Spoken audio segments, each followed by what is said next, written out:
Hundreds and hundreds and hundreds and hundreds of millions of people have benefited from your work, and tens of thousands of people have been through your university learning about something. If you had to explain in your own words what it is that you're doing for those people in a simple way, how would you say that? Take all the situations where you're interacting with another person, whether it's at your work, dating, friends and groups, and take the times that you're feeling that you're not grounded in that sense of confidence that you maybe have when you're sitting at home on the couch with your friend or your family, and bring the best version of yourself to those situations. I think a lot of people also want flowing conversations. They want to feel like themselves. They want to be the person that is respected and is admired. When they walk into a room, they want other people to notice them. That's one of the big ones that we hear from guys, is they want to be the person that anytime they enter a room that women and men take notice of them. It usually is an acute thing. So a lot of people show up because there's a girl that they liked and it's not going well or something like that. Or they went out for a promotion and somebody that they felt was less qualified than them wound up getting the job. So they come in with a very acute social situation that they would like to change. They'd like to get the girl, they'd like to get the job, they'd like to be the leader in their friend group. But when people have gone through the course, what I see is they speak more about a sense of joy in life and confidence, because I think that if you feel disconnected from people, I actually read a thing this morning that some guy said, I came here and I started applying your ideas and I got more tips at my job as a waiter, which was really cool. But also, I felt as if I'd fallen into nihilism. Like things didn't matter anymore. And my ability to connect with people is shifting that for me. I feel more connected, less nihilistic. It's interesting because when people hear phrases like body language and charisma and confidence, they sound like tips and tricks and stuff. But when I think about the impact that these things have had on my own life, when I think about even presidential elections and how our society is designed and who rises to the top and who doesn't, so much of it seems to depend on whether you understand naturally or through learning the skills how to be charismatic, confident, how to sell, how to get someone else in some situation to believe you, to buy into what you have to say. So I guess my question to you is, how important is it? Like in someone that has the skills that you teach people versus someone that doesn't, how much of a trajectory shift is that going to be, do you think, on their life? To me, so there's the external question of what is it going to allow you to achieve in the world? And then there's the internal question of what is your subjective experience of your life? Starting with the internal, to me, it's almost everything. Like if you feel disconnected from the world, it is very, very hard to feel good, no matter how much money you have, no matter how much your six-pack abs are working for you. Like even if you have adulation and you have fame, but you feel disconnected from the people in your life, it is very hard to feel good.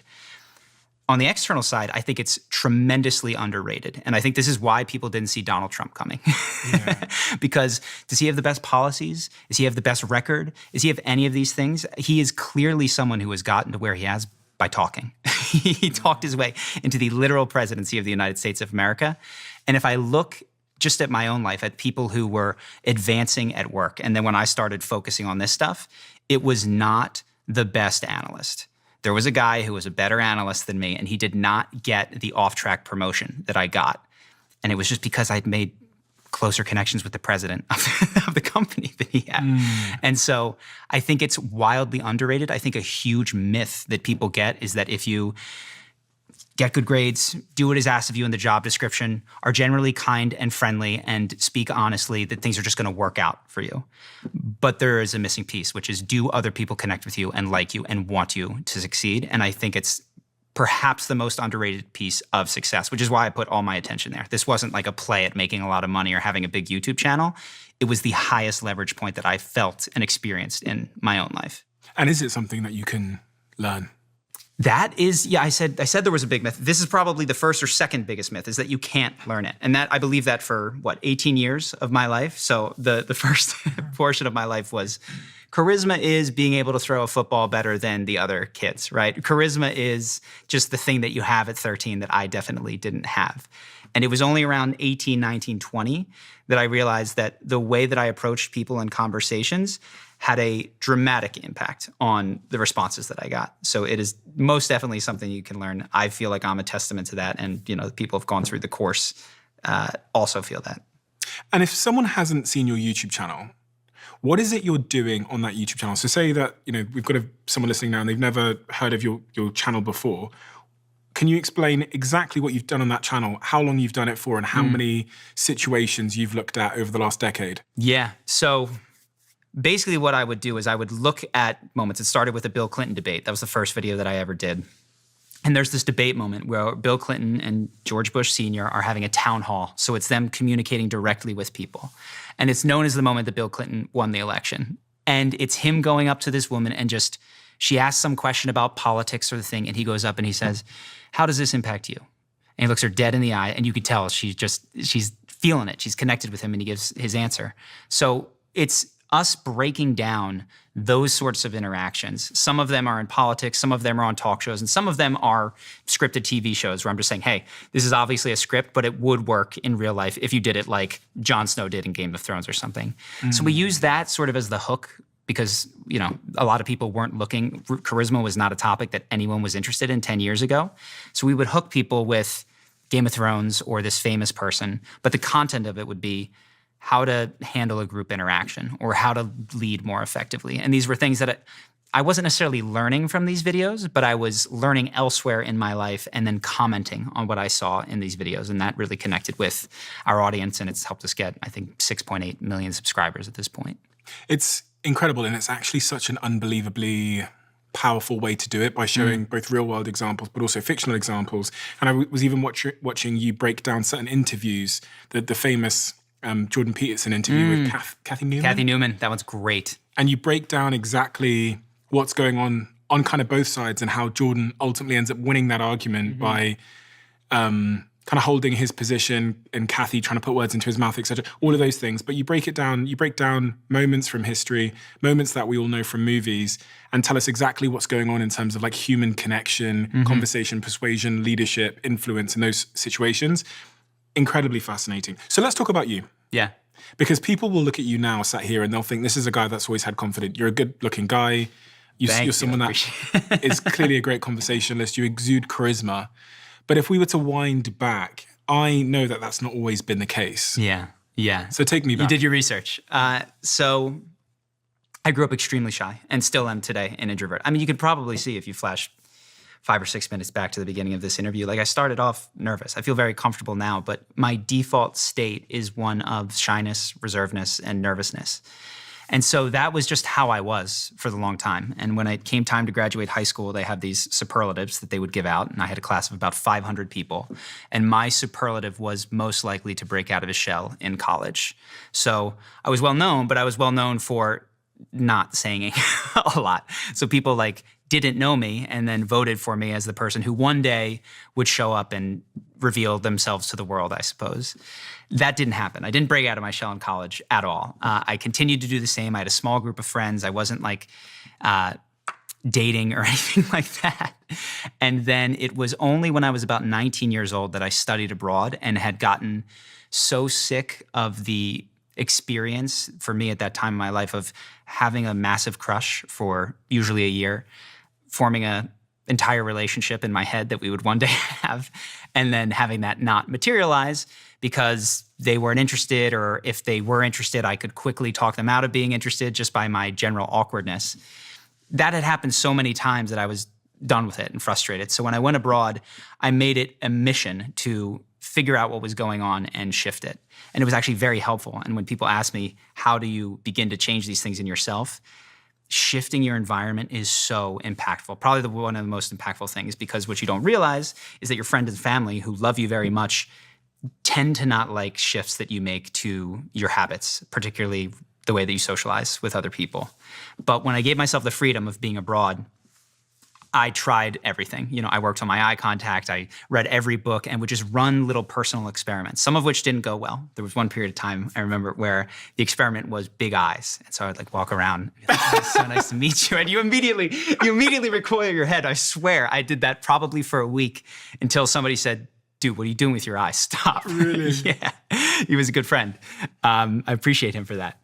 But it was just mini experiments. And I started them while I was studying abroad, and I continued when I came back. But by the time that I did come back 6 months or a year later, the word in the college campus was like, what happened to you? You are a completely different person. You are outgoing and you seem capable of talking, particularly to women at this case. And then friends were all of a sudden asking me, what should I do? And so that started sort of a second phase of my life where this was the primary focus day to day, you know, after like eating, drinking, and maybe getting some money in order to pay my bills. Other people, how to influence them, how to interact with them, how to get better friendships, how to talk my way into a job, you know, all of those sorts of things became the primary focus for me. Just to spend a second going back to what your sort of internal monologue was like through the awkward years of your life. How did you feel and what did you think of yourself? Like, if I'd asked you, what do you think of yourself back then, and you were to answer it honestly, what would you say? Honestly, which I couldn't have done, but I will tell you, ashamed would have been what I would have said. And I didn't know this about myself, but like I didn't have the right to speak up. People wouldn't have liked it. I remember I had one guy, and it didn't even bother me because I suppose it connected with how I felt. But he said, "Charlie, you're so normal that you're invisible." And I think that was by design. Like blending in became a way to be unseen and a way to be safe. And I wasn't picked on. You know, like all of those things never happened just because I was there, but not in a way that was noticeable. The problem with that is, yeah, you're safe, you don't get picked on, nothing happens, but also nothing happens, right? You're not making new friends, you're not forming connections. Other people were forming new groups and expanding, and I was not. So there was a huge disconnect between how I felt in a more public setting and how I felt in more intimate, private settings. And did you look at some other people who didn't seem to have those challenges as, I don't know, biologically gifted? Yeah, freaks of nature. Is that what you thought? Oh yeah, totally. There was clearly, the thought that something could shift in me to get me to have a different response didn't occur until I was 18 or 19 years old. And I think that's a really important shift for a lot of people, is where you start recognizing that it's on you. It's your responsibility. And the way that I put it at the time was, it's always my fault. So what I carried from 19 to say 28 or 29 was, if this interaction with you and I or anyone doesn't go well, there's something that I could have done differently in order to make it go well. And so that gave me this fuel to constantly adjust, because I was going, okay, that one didn't go great. What could I have done? Where did it break down? It was 3 minutes into conversation, but I felt they sort of dropped off when I started answering that question about my boring job in a really boring way. So let me in this next interaction talk about my job in a way that is a bit more exciting. And so I was really spending a lot of time obsessively reviewing and talking with my co-founder and best friend at the time, like, what happened? Where did it break down? What could we try differently? And then running these experiments. It was genuinely an obsession, and a thrilling one at that. What was the difference between the guy who went on holiday that day on the plane versus the guy that came back in terms of skills or knowledge? What was the actual difference in a person? A willingness to stick your neck out there was the big thing. So one of the primary things that I did when I went abroad was ask questions that I otherwise would have kept to myself. So I was in a small town in Costa Rica called Heredia, and I showed up. I don't speak Spanish, right? So there's even more reason to, oh my gosh, I could make a mistake and it could go really bad and I could be bumbling. But I made a rule that I was going to ask. If I didn't know where my classroom was, I wasn't going to sit with my piece of paper and try to work it out on the map. I was going to ask a human. And when it came time to figure out where there was a good restaurant or a good place to go out at night, I was always going to ask someone. And thanks to that habit, as well as the friendliness of Latin people, that extended my comfort zone and gave me a number of experiences of, you put yourself out there, something magical happens. So that is the easiest tip that I can give, is one more sentence. So when people ask me, what is something that I could do to work on my charisma, I would say, you have dozens of interaction in a day if you're in any sort of populated area. You have an interaction with the Uber driver, you have an interaction with the person behind the counter, you have an interaction with the person who you get into an elevator with. And there's usually a prescribed amount of social interaction that you have. Maybe it's hey, maybe it's even less than hey. The advice that I give to people is, if you want to get started, one more sentence than usual. So as you get into the elevator and the normal sentence is, what floor? Anything in addition to that. What floor are you in? Oh, have you lived in this building for a long time? and all of a sudden you get to know your neighbors because the person that is just the elevator person who you're putting them on floor 3 now has a name. And every time it sort of compounds and expands and you get to have a wider social circle. So that's just one piece of the things that I would work on, which is one more sentence with people. But there's plenty more, and I'm happy to dive into first impressions and all that kind of stuff. Okay, so first impressions. Yeah. The big thing that I got wrong, and I see almost everybody get wrong, and it's bad common advice about first impressions, is that just the best way to get people interested in you is to be interested in them. And what I found is that that is generally true, but it ignores the realities of status, which is, I'm sure you experience this, but a lot of people come up to you, they're very interested in you, but that doesn't mean that they're gonna make a good first impression on you. It means that you might have compassion for them. It might even mean that you might feel love for them, but it does not mean that you're gonna wanna follow up and spend time with them. Probably you've experienced, I don't wanna follow up with this person and spend time with them, even though I see their sincerity of their interest. No comment. and I've been on both sides of this, right? I've been the person who is just so interested in you. There's a few things that if you just do this before expressing your interest in somebody, changes the whole game. So fun, trust, respect.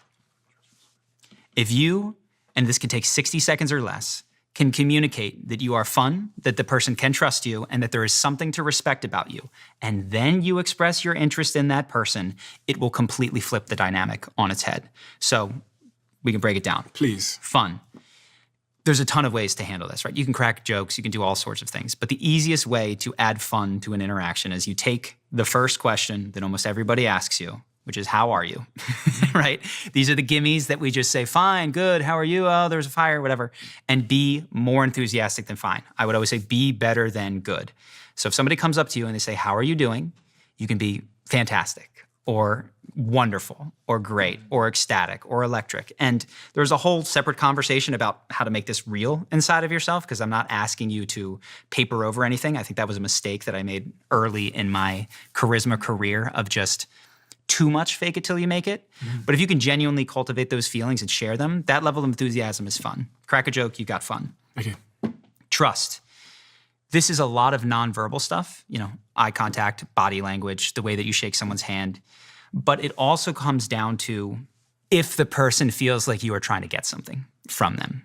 And there's a number of things that tip us off to this, but one of these is when you over-qualify yourself, which is in direct competition with this need to establish yourself. Right, so there's these, we want to establish that we're interesting people, we have things going on that you might want to connect with, but if we drift over into name dropping and selling, we're going to alienate the trust. So the place that I focus most on with people is, in most places that I've been, how are you, where are you from, what do you do, are like 3 of the most basic questions. Go to a college campus, it's what's your major? We all have these, and you can think of them now if you're in the audience. We have these things that we hear all the time, and we probably have habitual answers to them. Yes. And these habitual answers are usually not great. Yes, mine is so bad. Yeah. Yeah, I just remembered mine, actually. People come up to me and they say, God, you've been so busy. And then I'll say something like, yeah, always. And then the conversation's over. Yeah.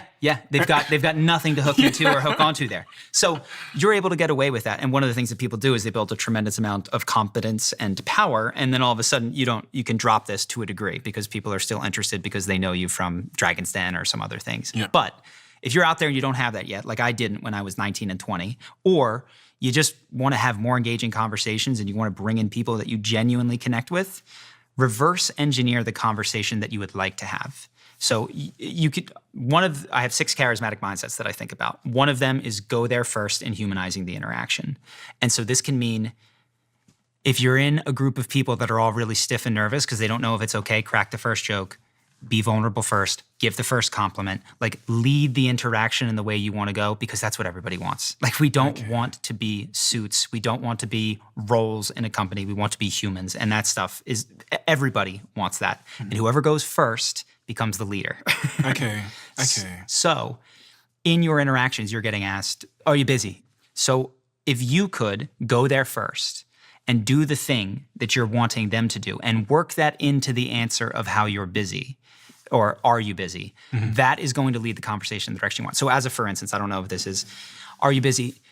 I have been, but one of the things that I've really been struggling with that I haven't figured out yet at this point is I'm having some relationship issues, or I'm having this or that and the other thing. But like sharing the real thing a level down beneath the surface level stuff that you're tempted to share with people is going there first and making it okay for them to do it. And then you say, what about you? Versus they say, hey, how's it going? You're so busy. You say, oh yeah, man, been busy. How about you? They're just going to match you. Especially given your power as the leader of the company. They will just match what you do. But if you go there first, you give people permission to go deeper.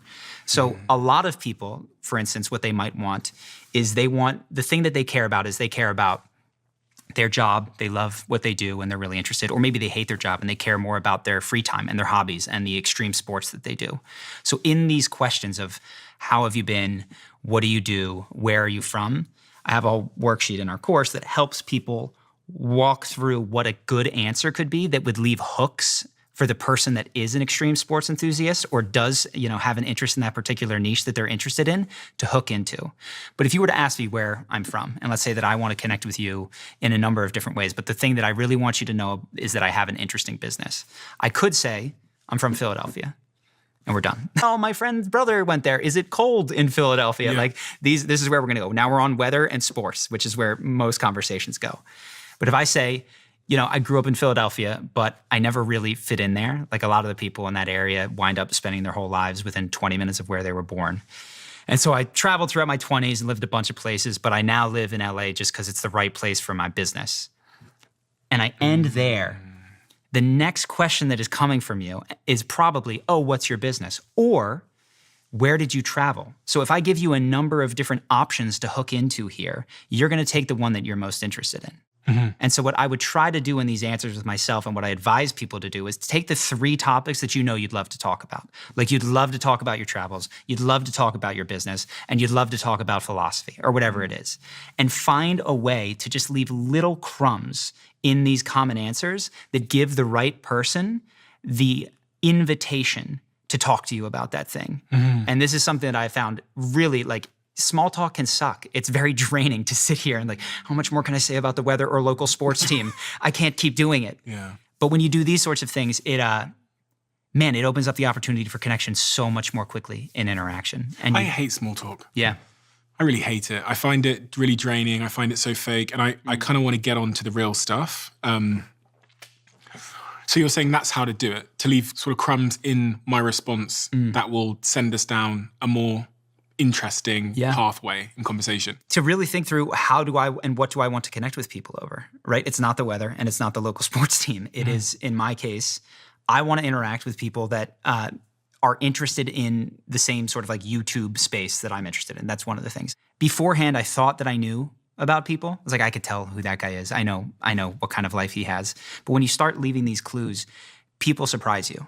The types of connections that come from people that you wouldn't expect are, I don't know another word other than magical. It's very special to see that the world is full of opportunities where once you saw it as, I already know what's coming from this person. It's just going to be a boring small talk conversation. And to find that person could be someone that you do business with or become very close to or winds up being the brother of someone that you date is very exciting to me. There's a real mindset shift in that, seeing the world differently as a set of opportunities versus this sort of fixed thing that you just have to navigate. Yes. And also there's a playfulness that can be brought to it as well. So one of the other things that I talk about is flirting with the world, right? So what I mean by this is that when you go out and you're flirting, you tend not to be literal in your answers, right? There's a playfulness that is engaged. You're going to joke with that person.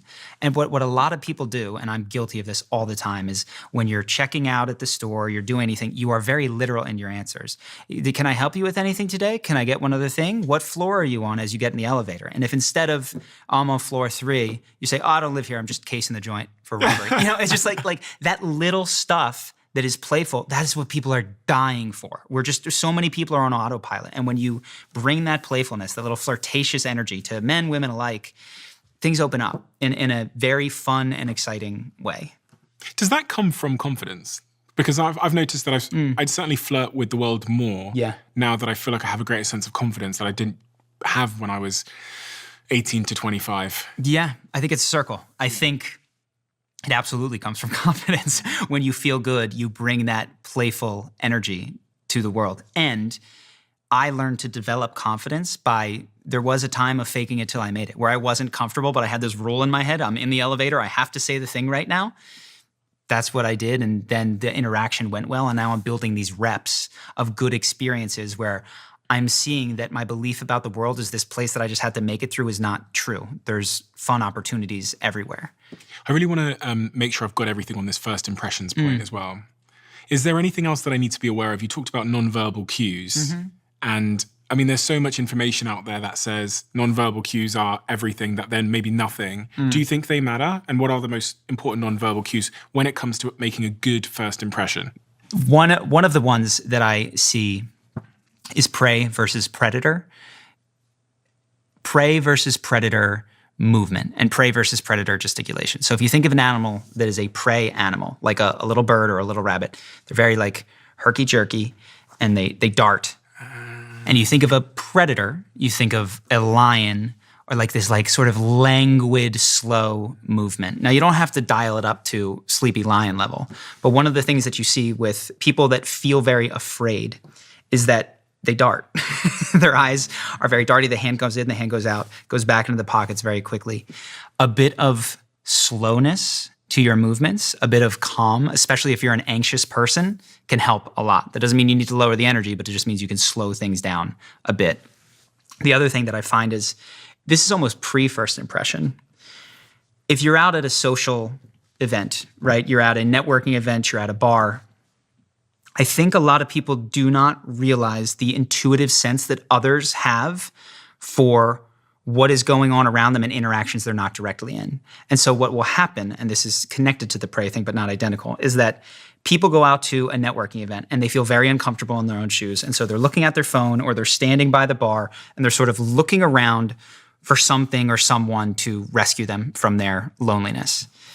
And when you can shift that to, I am going to be comfortable where I am. I'm going to find one person. My friend and I would go out to the bar, and the rule that we had was the most interesting place in this entire bar is the space between our noses. I'm terrified here. I'm so scared. I wish I could go home right now. But we have to engage with one another. It was remarkable how much easier it was to start conversation when it was started from a place of we're enjoying one another's company and being playful and having a good time here versus two of us just sort of like standing at the bar going like this. Looking around for attention or for... So those are two things. One, prey versus predator movements. And two, are you exuding this vibe of I don't have it, somebody else does? Okay. That people have a unconscious sense that is happening around them. And so making it a conscious point to, I'm going to be cool in my own space. When I interact with someone, I'm not going to make them a stepping stone to another person that I'm more secretly attracted to or has the job that I want. I'm with this person now, and then I can move on. That had a huge, huge impact on the ability. Like, first impressions became easier because of the pre-first impression. Mm-hmm. I mean, there's so much I wanted to dig into there. On the prey versus predator thing, what is it about slow movements that make someone appear to be higher status? Because as you said it, I immediately thought of the lion, and then you were talking about some little like rodent that's kind of like darting around and is anxious that it's about to be eaten. And then I thought of the lion, which is kind of just slowly moving. And then I thought of business contexts where you've got the leader in the room who is kind of sat back in their chair, they're doing things in a more considered way, and maybe the intern who's like dropping the paper and like like hitting the glass accidentally. And it's so interesting because it's so true. Yeah, it's safety. Safety. It's safety. I mean, prey animals are hunted, and that's why you have to be head on a swivel. If you're a prey animal, you want to move slow, you're dead. It's over. We're animals that are highly attuned to social status. And so when we feel low on the totem pole, we feel less safe. And so one of the ways that we exhibit that is we move more quickly. We have our head on a swivel. We have to be aware of everything that is going on. We can't take our time because we don't, at some level, that mammalian or reptilian brain is telling us that we are unsafe in this environment, or at least less safe than the leader who feels very slow. Another thing that you'll see in terms of status and people who feel is the ability to be seen looking at others. And so one of the things that happens, and this is, I don't mean I can explain how this doesn't contradict the point about focusing on someone else, but when you do turn your attention to someone else, what you'll see the guy at the bar who feels uncomfortable or the intern do is they'll often look with their eyes, but not with the rest of their body. They're doing this sort of stuff because they're afraid to be seen looking. But when you take the person who is more comfortable, they will turn their head and sometimes their chest and their whole body towards others, and they can be caught looking because they're not threatening that other person. They're not harming them. They're not, they're comfortable versus there's a fear of if they see me looking, I'm in trouble, right? And so these are little, I wouldn't say that you need to spend all your time focusing on these hacks, but they work both ways. So it's one thing to notice that, but if you actually consciously go to the body, I think this is one of the fastest ways to influence how you feel, like state in the moment. Instead of doing this and the pray, darting, and the sitting with the hands in the pockets, right? That creates a loop of feeling uncomfortable.